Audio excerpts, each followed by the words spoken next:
तो दोस्तों नमस्कार, मैं निकल चुका था एक नए सफ़र में। एक सफ़र की शुरुआत करेंगे एक रेड स्नैक के साथ। और वैसे यार बहुत दुखद की बात ये थी कि उस सांप ने अपना खाना यार छोड़ दिया है। और वैसे भी अगर मैं किसी सांप को रिलीज़ करता हूँ और वो जो सेफली रेस्क्यू होता है तो मुझे बहुत मज़ा आता है। तो दोस्तों मैं Rajpal snake catcher the wild life, तो स्वागत है। हैरत अंगेज की बात ये थी कि एक साइकिल के पास में कोई लोहे का कोई पतरा पड़ा हुआ था, उसमें एक इंडियन रेड स्नैक जिसे भारतीय भाषा में दामन सांप कहते हैं, और वो नॉन वेनमस सांप होता है। और वैसे मैं सोच रहा था कि इसको वहाँ से सुरक्षित रेस्क्यू किया जाए, क्यों ना कोई, क्योंकि क्या होता है कि कभी कभार वहाँ पे उसके जो कील वाले भाग थे वो लग सकते थे। और मैंने देखा कि उसके मुंह में एक रेड स्नैक के मुंह में रेड था। कितनी अजीब की बात थी, उसने रेड को अपने मुंह में दबाए रखा था। और जैसे ही मैं पहुंचा, क्योंकि मेरा फर्ज बनता था कि वहाँ से निकालो, क्योंकि वैसे लोगों को जहाँ रहते हैं हो सकता है इन्हें मार भी सकते थे। और जैसे ही मेरे पास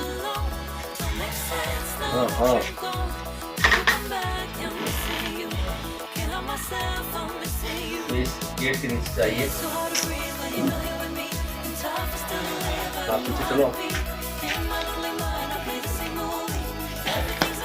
पानी की बाल्टी काटते रहते हैं। और एक ही बात है कि जब उसको पानी के में थोड़ा लगाने के बाद वो, या पानी में भिगोने के बाद वो शांत रह जाता है। तो दोस्तों वैसे मेरा एनी टाइम यही कार्य रहता है कि मैं सांप को सेफली अपने बैग में रख लूँ, और वो आने के लिए तैयार नहीं था। इंडियन रेड स्नैक, भारतीय दामन सांप, जो नॉन वेनमस सांप होते हैं, ये बहुत कम काटते हैं और कभी कभार ज़्यादा आक्रामक भी हो जाते हैं। काटने में बहुत माहिर होते हैं, क्योंकि मैंने इसका खाना छोड़ दिया था, ये मेरे पे गुस्सा ही था, लेकिन उसने मुझे काटने की कोशिश नहीं की। बहुत बड़ी बात है, मैं कोशिश कर रहा था कि वो आराम से अंदर जाए, लेकिन वो जाने की बिल्कुल कोशिश नहीं कर रहा था, क्योंकि उसको अपना निवाला वहीं पे रखना पसंद नहीं था। और मैंने जैसे ही उसको सेफली धीरे धीरे कोशिश की कि भाई अंदर जाए, लेकिन कम वक्त नहीं जा रहा था। वैसे मुझे जबरन उसको डालना पड़ा। फिर मैंने पाइप हाथ में ली, क्योंकि क्या होता है कि जब रेड स्नैक बाइट करता है तो वैसे टीटी का इंजेक्शन लगा लेते हैं, बट मैं नहीं चाहता कि वो मुझे बाइट करे। और मैं कोशिश कर रहा था कि वो सेफली अंदर चला जाए, बट वो रेड स्नैक जाने के लिए तैयार नहीं था। उसके पीछे वजह ये थी कि ज़्यादातर मैं मेरे सांप जो रेस्क्यू करता हूँ वो थैले में डालता हूँ, तो हो सकता है उसकी गंध अंदर आती हो, और उसकी गंध के कारण वो सांप अंदर जाने से कतराता रहता है वो।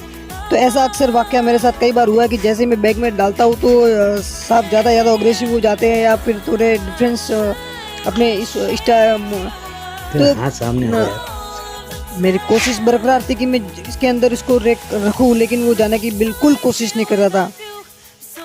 धीरे धीरे कुछ 10-15 मिनट का वक्त निकला। और दोस्तों मेरा हमेशा मिशन यही है कि मैं सांप को सुरक्षित स्थान पर रिलीज करूं, ताकि वो सही जगह रह सके, कोई इन्हें मारे नहीं। बचाने में हम अब पूरी योगदान दे रहे हैं, और मैं भी अपना कार्य कर रहा हूँ। फाइनली वो अंदर चला गया था। और मैंने, दोस्तों आप मेरे वीडियो को कॉपी ना करें, वैसे ये पूरी ट्रेनिंग और सुरक्षा की देखरेख में किया जाता है, तो आपसे विनती है कि प्लीज़ दोस्तों मेरी कॉपी ना करें, क्योंकि ये एक नॉन वेनमस सांप था। इसी कारण बस मुझे ऐसी टिकट माननी पड़ी। तो दोस्तों मैं राज पवार, तो दोस्तों आप मेरे YouTube चैनल को लाइक, शेयर और सब्सक्राइब करना ना भूलना। और वैसे आपको बता दूं कि उसने चूहा खाया था, वो भी मैं साथ लेके आया था। कॉल भी इतनी इमरजेंसी आ गई कि आते समय उसने निकाल उसके घर पे रख नहीं सकता था, उन लोगों में डर का माहौल था कि ये वेनमस है या उसको क्या करते हैं। फिर मैंने सेफली उसको ऐसे स्थान पर रिलीज कर दिया वो जहाँ सुरक्षित हो, खाने पीने की उसको व्यवस्था हो जाए, क्योंकि न जाने उसको वापस खाना कब मिलता।